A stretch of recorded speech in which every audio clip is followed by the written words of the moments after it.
Kami sungguh bersyukur memiliki Allah yang kasih-Nya begitu besar dan tak terduga, yang senantiasa mengasihi, memelihara dan menopang kehidupan kami. Kasih Allah yang mengajar, mendidik dan juga mendisiplin kami, sehingga kami boleh menjadi anak-anak Tuhan yang berkenan kepada Tuhan dan yang semakin serupa dengan Kristus. Kami bersyukur karena pagi ini Allah masih berkenan berfirman dan mengajar setiap kami. Berbicaralah kepada kami ya Tuhan, karena kami siap mendengarkan. Urapilah hamba-Mu untuk boleh menyampaikan apa yang menjadi kehendak Tuhan sendiri. Terima kasih Bapa di surga, hanya di dalam nama Tuhan Yesus kami berdoa dan bersyukur. Amin. Pertama-tama saya ucapkan selamat tahun baru untuk seluruh jemaat, baik yang ada di ruang ibadah maupun yang mengikuti ibadah melalui live streaming. Saya tahu ada beberapa jemaat yang karena kondisi kesehatan atau yang dirawat di rumah sakit yang mengikuti ibadah live streaming. Selamat beribadah. Bapak Ibu yang dikasihi oleh Tuhan, saya juga menyapa beberapa rekan dan saudara yang mungkin sedang berlibur ke Surabaya dan ibadah bersama-sama dengan kita. Ada saudara dari Singapura yang dulu jemaat kita. Selamat datang, welcome home ya. Ini akan selalu menjadi rumah bagi siapa saja yang jemaat GKT Nazaret yang mungkin karena sesuatu dan lain hal tinggal di tempat lain. Nah Bapak Ibu yang dikasihi oleh Tuhan, kita akan bersama-sama mendengarkan firman Tuhan. Saya mengajak kita membuka satu bagian firman Tuhan di dalam kitab Esra. Kitab Esra pasal yang pertama, kita akan membaca satu perikop, seharusnya pasal 1 ayat 1 sampai 11, tapi kita baca 1 sampai 7 saja. Ya. Esra pasal yang pertama, kita akan membaca ayat 1 sampai dengan ayat yang ke-7. Silakan Bapak Ibu memperhatikan, baik di dalam Alkitabnya masing-masing ataupun di layar LED, dan saya akan membacakan untuk kita secara perlahan-lahan. Demikian bunyi firman Tuhan. Berkat yang Esra 1 ayat 1 sampai 11. Koresi mengizinkan orang-orang buangan pulang ke negerinya. Pada tahun pertama zaman Kores, raja negeri Persia, Tuhan menggerakkan hati Kores, raja Persia itu untuk menggenapkan firman yang diucapkan oleh Yeremia. Sehingga disiarkan di seluruh kerajaan Kores secara lisan dan tulisan pengumuman ini. Beginilah perintah Kores, raja Persia. Segala kerajaan di bumi telah dikaruniakan kepadaku oleh Tuhan Allah semesta langit. Ia menugaskan aku untuk mendirikan rumah baginya di Yerusalem yang terletak di Yehuda. Siapa di antara kamu termasuk umatnya, Allahnya menyertainya. Biarlah ia berangkat pulang ke Yerusalem yang terletak di Yehuda dan mendirikan rumah Tuhan Allah Israel, yakni Allah yang diam di Yerusalem. Dan setiap orang yang tertinggal dimanapun ia ada sebagai pendatang harus disokong oleh penduduk setempat dengan perak dan emas, harta benda dan ternak, di samping persembahan sukarela bagi rumah Allah yang ada di Yerusalem. Maka berkemaslah kepala-kepala kaum keluarga orang Yehuda dan orang Benyamin, serta para imam dan orang-orang Lewi, yakni setiap orang yang hatinya digerakkan Allah untuk berangkat pulang dan mendirikan rumah Tuhan yang di Yerusalem. Dan segala orang di sekeliling mereka membantu mereka dengan barang-barang perak, dengan emas, harta benda, dan ditaruhnya di dalam kuil Allahnya. Demikian pembacaan firman Tuhan. Bapak, Ibu, dan jemaat yang dikasihi oleh Tuhan, di dalam ibadah 31 Desember 2023 yang lalu, yang merupakan minggu terakhir dari tahun 2023, firman Tuhan mengingatkan kita untuk menghitung berkat-berkat. Untuk mengganti kekhawatiran kita dengan rasa percaya kepada Tuhan. Karena sesungguhnya berkat dan kebaikan Tuhan itu tidak terhingga. Dan hari ini di 7 Januari 2024, di minggu pertama tahun 2024, firman Tuhan kembali menyapa dan mengingatkan kita bahwa ada berkat yang Allah sediakan sepanjang tahun 2024. Bapak Ibu yang dikasihi oleh Tuhan, apa yang terlintas dalam pikiran kita ketika kita membaca tema berkat Tuhan yang tak terduga? Apa yang muncul di dalam pikiran kita ketika kita membaca berkat Tuhan yang tak terduga? Sebagian besar di antara kita ketika mendengar kata berkat yang tak terduga, itu seringkali dikaitkan dengan kebaikan atau keuntungan yang didapatkan yang tidak diperkirakan, ya. Atau kita membayangkan tentang kejutan yang menyenangkan, ya. Dapat hadiah undian, dapat tiket gratis atau apa begitu ya. Atau yang terlintas dalam pikiran kita ketika berbicara tentang berkat yang tak terduga itu mungkin tentang berbagai macam yang akan muncul di tahun ini. Entah itu peluang karir, entah itu peluang pekerjaan, atau peluang-peluang usaha yang lain. Atau berkat yang kita tidak pernah pikirkan, tiba-tiba dapat, tiba-tiba muncul gitu ya. Atau kejadian-kejadian yang membahagiakan yang mungkin tidak pernah kita pikirkan atau rencanakan. Umumnya kita mengaitkan berkat itu dengan sesuatu yang bersifat materi atau sesuatu yang bersifat jasmani. Padahal sesungguhnya ketika kita berbicara tentang berkat, berkat itu bisa juga berupa kebaikan Tuhan. Berupa kekuatan rohani dari Allah sebagai bentuk kasih dan anugerahnya kepada kita anak-anaknya orang percaya. Bapak Ibu yang dikasihi oleh Tuhan, hari ini kita mau belajar dari kitab Esra tentang kasih dan kebaikan Tuhan. Apa sebetulnya berkat yang penting yang seharusnya senantiasa menjadi sesuatu yang kita utamakan dan kita prioritaskan. Hari ini kita belajar tentang kasih dan kebaikan Tuhan kepada jemaat Israel yang dibuang di Babel. Ketika bicara tentang berkat yang tak terduga dalam bagian Esra ini, kita melihat bagaimana Allah itu menggenapi janjinya kepada bangsa Israel. Membawa bangsa Israel itu kembali pulang ke Yerusalem. Bapak Ibu yang dikasihi oleh Tuhan, kalau kita perhatikan Esra pasal yang pertama ini dimulai dengan kisah bahwa Koresi, raja Persia yang berhasil menguasai Babel, itu mengizinkan atau memerintahkan atau membuat pengumuman mengizinkan orang Israel itu kembali ke Yerusalem. Jadi dulunya orang Israel dijajah oleh Babel, dibawa pulang ke Babel ya sebagai tawanan. Nah, beberapa waktu kemudian Raja Persia, Koresi, ini berhasil menguasai Babel. Jadi ketika menguasai Babel, di dalamnya ada orang Israel, ya. Dan pada saat Koresi ini menguasai Babel, ia mengizinkan orang Israel pulang ke Yerusalem. Mengapa bagi orang Israel bisa pulang ke tanah perjanjian? Itu merupakan sebuah berkat yang besar. Israel, raja-rajanya itu membuat bangsa ini jatuh di dalam dosa. Dan ini menimbulkan murka bagi Allah. Di dalam murkanya kemudian Allah itu menghukum orang Israel, menggunakan bangsa Babel untuk mendidik, mengajar dan menghukum orang Israel. Sehingga kemudian orang Israel ini dibawa sebagai tawanan ke Babel. Ketika mereka dibawa ke Babel, bukan hanya mereka ini ditawan, tetapi Yerusalem itu mengalami kehancuran. Bait Allah dihancurkan. Tembok perlindungan juga dihancurkan. Rumah-rumah penduduk dihancurkan, dibakar. Istana juga dirusak. Barang-barang yang ada di bait Allah itu juga dirampas dan dibawa ke Babel. Peristiwa ini memiliki sebuah konsekuensi yang besar bagi sejarah dan menimbulkan perubahan identitas bagi bangsa Israel.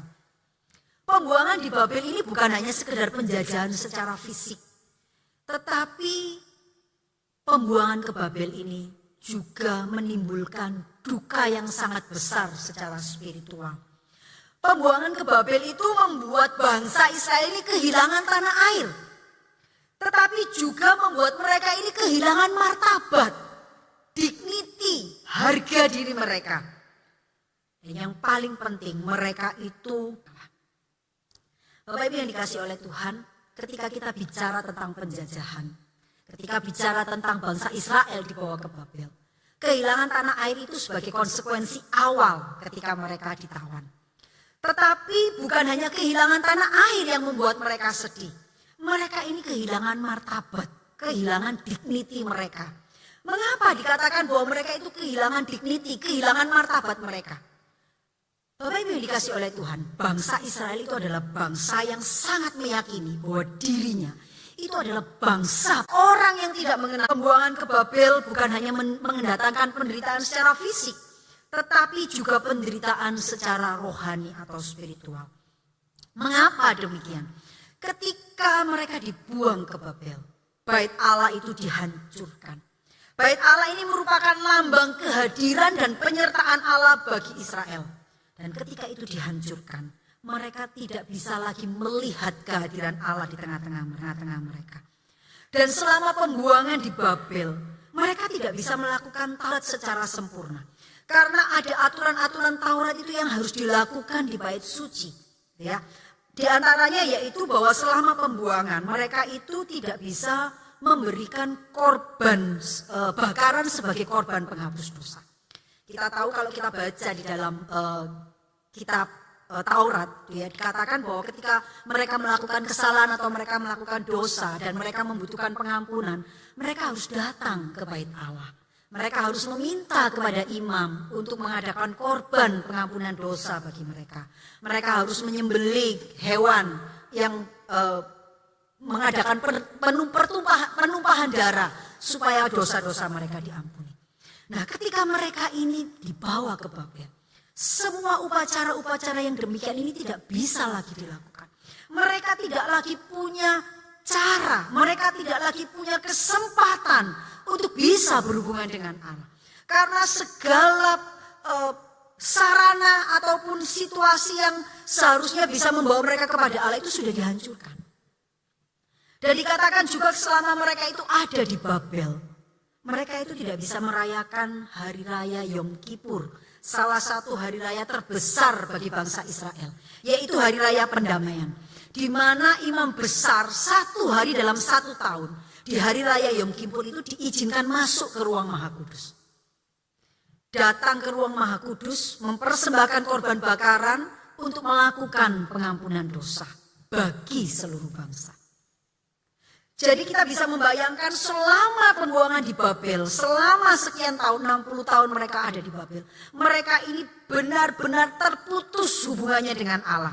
Mereka tidak dapat berelasi dengan Allah. Semua ritual-ritual yang memungkinkan mereka untuk datang kepada Allah, untuk mendapatkan pengampunan dosa, untuk mendapatkan pengudusan, untuk mendapatkan pendamaian, semuanya tidak bisa dilakukan.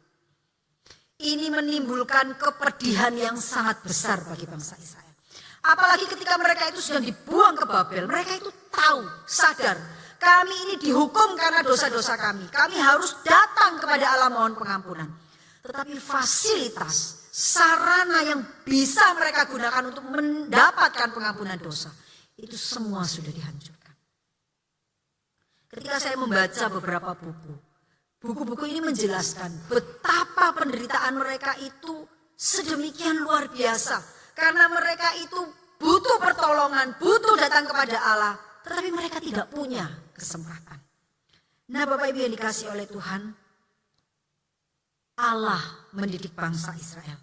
Mengizinkan mereka ada di dalam pembuangan. Untuk menunjukkan kepada mereka, ketika engkau tidak bersama-sama dengan aku, kamu ada dalam keadaan yang sangat menderita. Kamu tidak punya sumber pertolongan. Kamu tidak punya sumber pengampunan.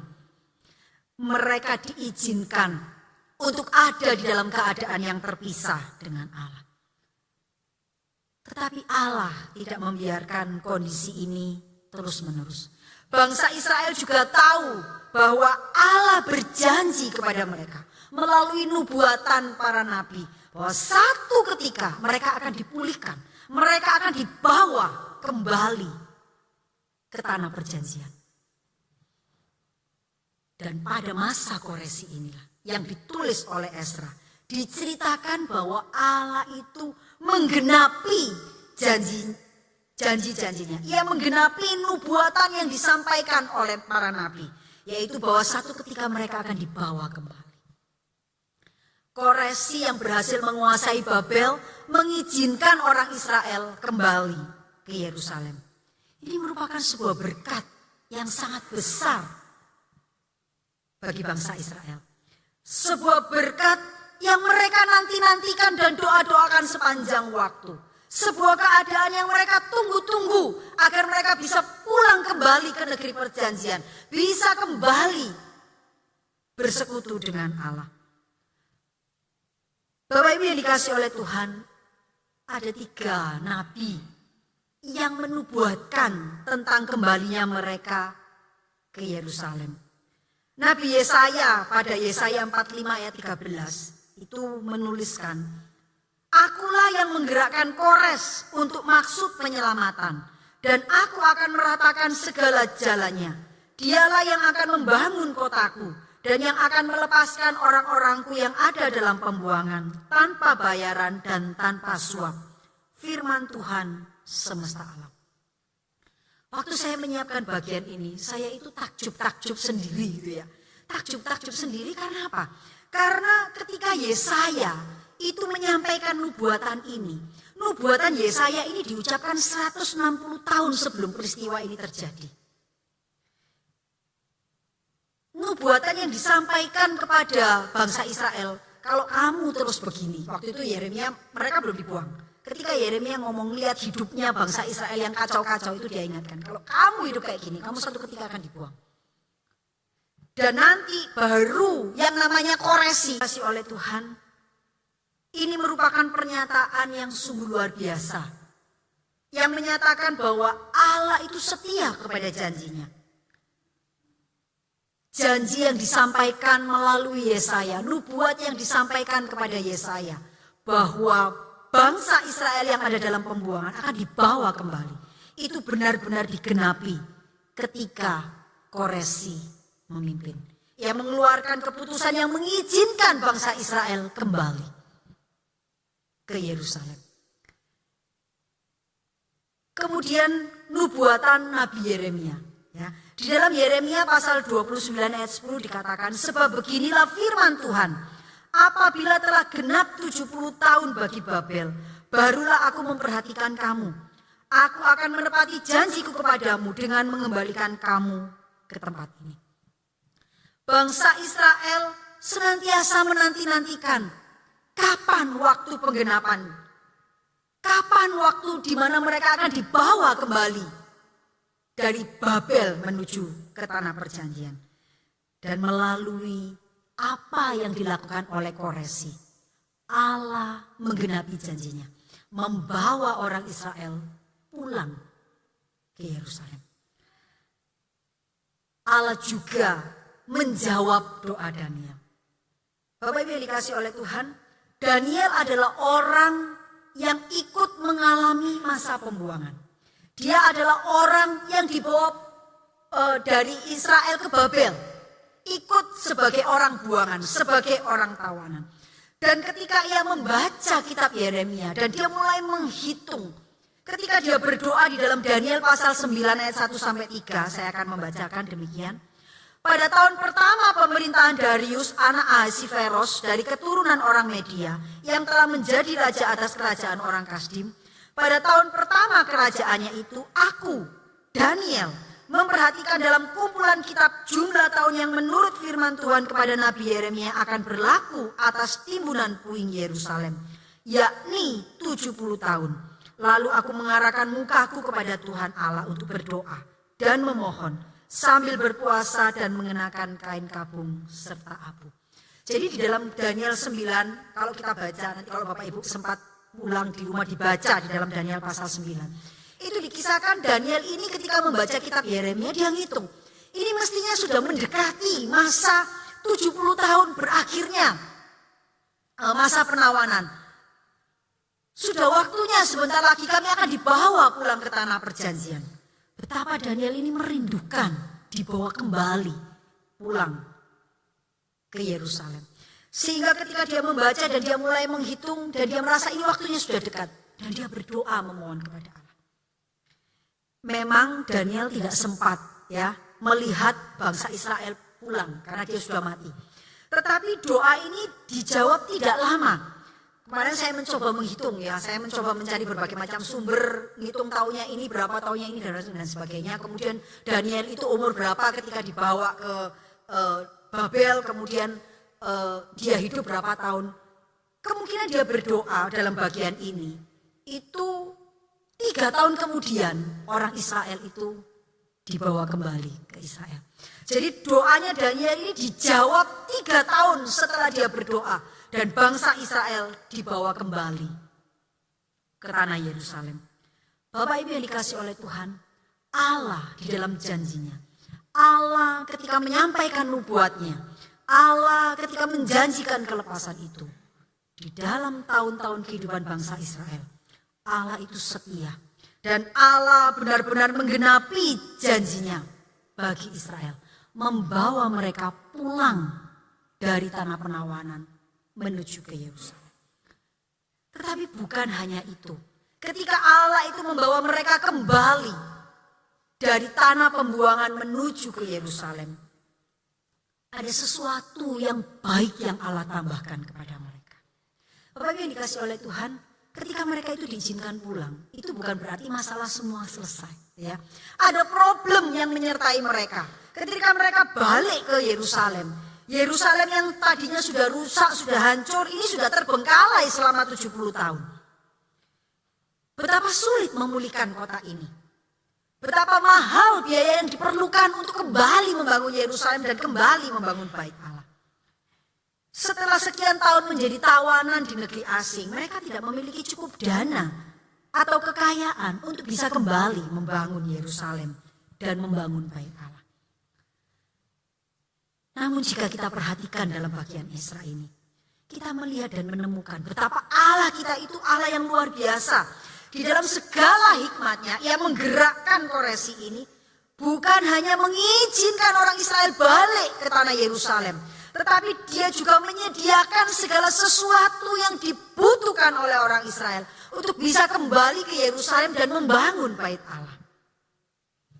Di dalam ayat yang keempat dikatakan bahwa Kores itu juga memerintahkan penduduk yang ada di sana itu untuk memberikan sumbangan, baik sumbangan sukarela maupun sumbangan berbagai macam harta untuk membuat orang Israel itu punya bekal membangun bait Allah. Dan bukan hanya itu.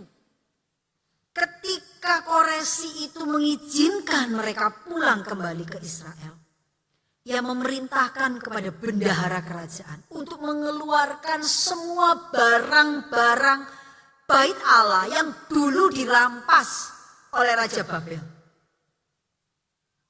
Jadi orang Israel ini ketika kembali dari pembuangan, mereka itu tidak kembali dengan tangan kosong.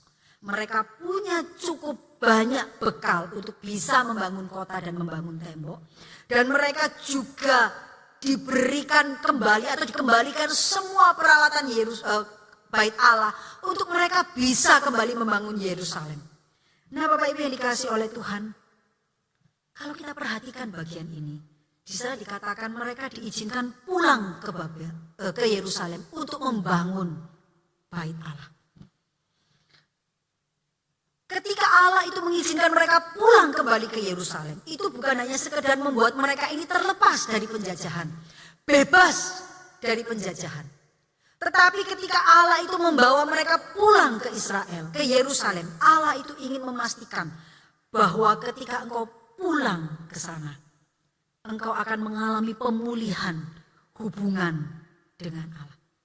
Selain berkat yang bersifat jasmani, berkat yang paling utama, yang paling penting yang Allah ingin berikan kepada bangsa Israel saat itu adalah pemulihan hubungan dengan Allah. Saat mereka kembali ke Yerusalem, Allah meminta mereka untuk membangun bait Allah. Ketika Allah itu memerintahkan kepada Koresi, perintahnya itu jelas, agar dia mengizinkan orang Israel itu pulang dan mengizinkan mereka untuk membangun rumah Allahnya. Jadi Bapak Ibu yang dikasihi oleh Tuhan, kembalinya mereka atau kembalinya orang Israel ke tanah perjanjian bukan hanya melepaskan mereka dari penjajahan, tetapi yang terpenting adalah menjadikan mereka kembali menjadi umat pilihan Allah, menjadi umat yang memiliki relasi dengan Allah. Allah tidak ingin mereka pulang ke tanah perjanjian, tetapi tetap tidak memiliki hubungan dengan Allah, kehilangan pemulihan hubungan dengan Allah. Ketika mereka pulang ke Yerusalem, mereka punya kesempatan untuk membangun rumah Allah, untuk melihat lambang kehadiran Allah itu kembali dibangun, untuk membuat mereka bisa melakukan aturan-aturan Taurat yang sudah ditetapkan, untuk membuat mereka bisa kembali merayakan hari raya pendamaian atau Yom Kippur, untuk membuat relasi mereka dengan Allah dipulihkan. Jadi Bapak Ibu yang dikasihi oleh Tuhan, ketika kita berbicara tentang berkat Allah yang tak terduga, kita bukan bicara tentang sesuatu yang hanya bersifat materi atau fisik, tetapi berkat terbesar yang paling utama yang bisa kita terima sebagai orang berdosa adalah pemulihan hubungan dengan Allah. Bapak Ibu yang dikasihi oleh Tuhan, ada banyak di antara kita yang tidak pernah merasa sebagai orang yang terjajah. Kita tidak pernah merasa sebagai orang yang terbuang. Dan celakanya kita tidak pernah merasa sebagai orang yang terpisah dari Allah. Padahal sesungguhnya di dalam kehidupan kita ini seringkali berada seperti orang Israel yang ada di Babel. Kita tidak bisa bersekutu dengan Allah. Kita tidak memiliki relasi dengan Allah. Bukan karena kita sedang dijajah, bukan karena sarana-sarana yang diberikan untuk bersekutu dengan Allah itu tidak ada. Tetapi seringkali kita ini menjadi tawanan atau tidak bisa berelasi dengan Allah karena dosa-dosa kita. Ada perilaku-perilaku di dalam kehidupan kita yang membuat kita itu terpisah dari Allah. Sadar ataupun tidak, kadang-kadang rasa bersalah itu membuat kita sulit untuk datang menghampiri Allah. Atau bahkan yang lebih celaka, dosa-dosa itu sudah sedemikian rupa merusak kita, sehingga membuat kita itu merasa tidak perlu datang kepada Allah. Sehingga kita nggak punya relasi dengan Allah. Atau mungkin kita sudah tidak punya masalah dengan dosa. Saya hidup mengikuti firman Tuhan. Saya mentaati apa yang Tuhan perintahkan. Saya tidak mencuri, saya tidak berbohong, saya tidak menipu, saya tidak berzina, saya tidak melakukan sesuatu yang tidak pantas. Tetapi seringkali kesibukan-kesibukan kita itu membuat kita kehilangan waktu untuk berelasi dengan Allah. Mari kita mencoba merenung dan berpikir serta menjawab dengan jujur. Apakah kita sungguh-sungguh secara sengaja mempersiapkan waktu untuk datang dan bersekutu dengan Allah? Apakah kita secara sengaja menyiapkan waktu untuk berdoa? Apakah kita dengan secara sadar, secara sengaja menyiapkan waktu untuk berdoa, membaca firman Tuhan dan bersekutu dengan Tuhan? Ataukah di tengah segala kesibukan, keruwetan, kesenangan yang kita miliki, kita menempatkan berdoa, berelasi dengan Allah itu adalah urutan yang paling akhir. Nanti Tuhan, kalau saya punya waktu, saya datang kepada Tuhan. Seperti saya katakan di dalam khotbah Natal yang lalu, kalau iblis itu tidak bisa membuat kita melakukan yang jahat, iblis itu akan membuat kita sibuk, supaya kita nggak punya waktu untuk bersekutu dengan Tuhan. Atau apakah persoalan-persoalan hidup yang sedang kita alami, sakit penyakit, kesusahan, masalah pekerjaan, masalah, usaha, membuat kita sedemikian sibuk dan menghabiskan seluruh konsentrasi kita untuk memikirkan kesedihan-kesedihan kita, kesusahan-kesusahan kita, penderitaan-penderitaan kita, persoalan-persoalan kita, sehingga kita tidak punya lagi waktu dan tenaga untuk melihat kepada Allah, bersekutu dengan Allah. Ataukah kita sudah berada di zona nyaman? Kita berada dalam keadaan yang baik. Kita merasa tidak ada sesuatu lagi yang aku butuhkan dari Allah. Bapak Ibu yang dikasihi oleh Tuhan, kita mungkin tidak terjajah seperti orang Israel di negeri Babel.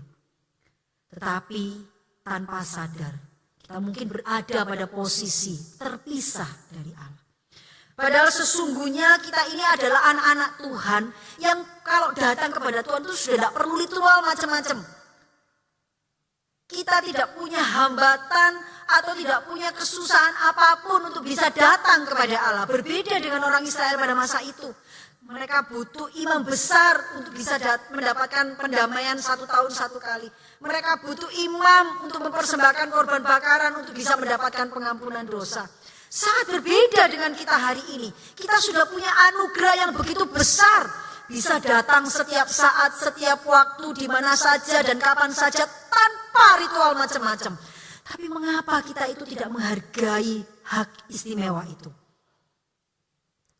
Segala sesuatu yang sulit sudah Kristus lakukan untuk kita. Mati di atas kayu salib, menjadi imam besar agung bagi kita. Kita datang kepada Allah tidak perlu lagi dengan berbagai macam ritual yang sulit. Tetapi betapa kita seringkali tidak menghargai itu. Tidak menggunakan hak istimewa itu untuk datang kepada Tuhan.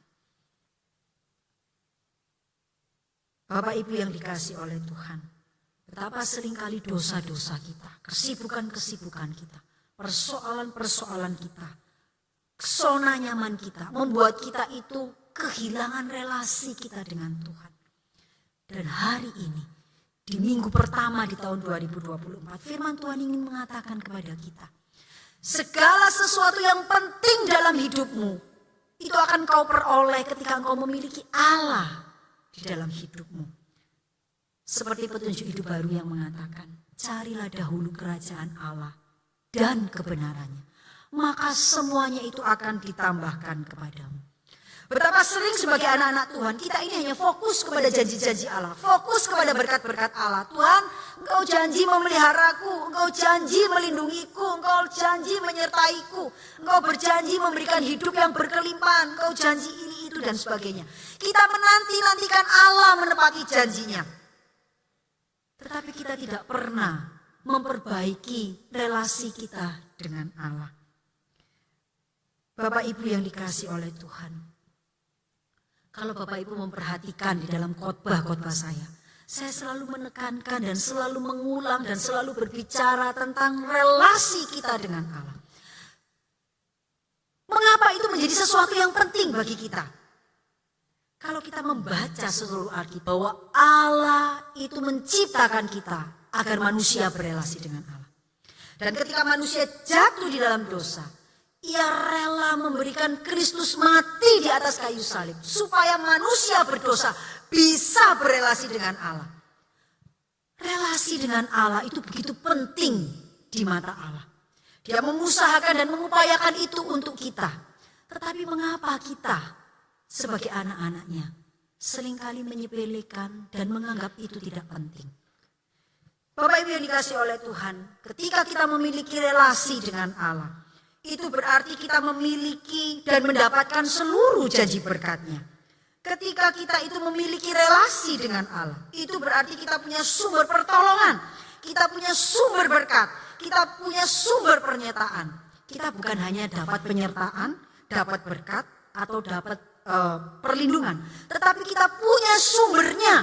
Ketika kita bicara sumber, itu berarti tidak pernah berakhir, tidak pernah berhenti. Mengapa kita sibuk nyari yang lain? Kenapa kita tidak cari sumbernya?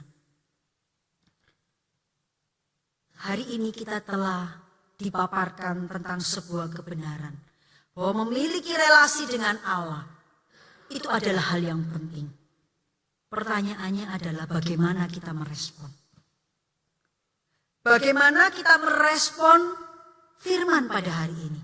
Apakah kita lebih fokus kepada berkat-berkat yang Allah sediakan? Ataukah kita lebih fokus kepada Allah sebagai sumber berkat?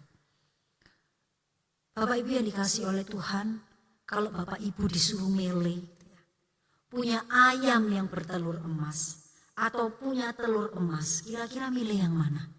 Saya yakin Bapak Ibu gak pakai mikir, gak pakai baca, bisa jawab dengan merem.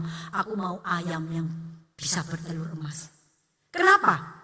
Karena kita tahu kalau kayak saya punya ayamnya, dia bertelur terus. Kalau saya cuma punya telurnya, telur dijual habis gak ada lagi. Tetapi mengapa di dalam konsep yang paling sederhana ini kita tidak bisa menerapkan dalam hidup rohani kita? Mengapa kita lebih sibuk mencari berkat Allah ketimbang mencari Allah? Firman Tuhan di dalam Matius mengatakan dengan jelas, carilah dahulu kerajaan Allah dan kebenarannya.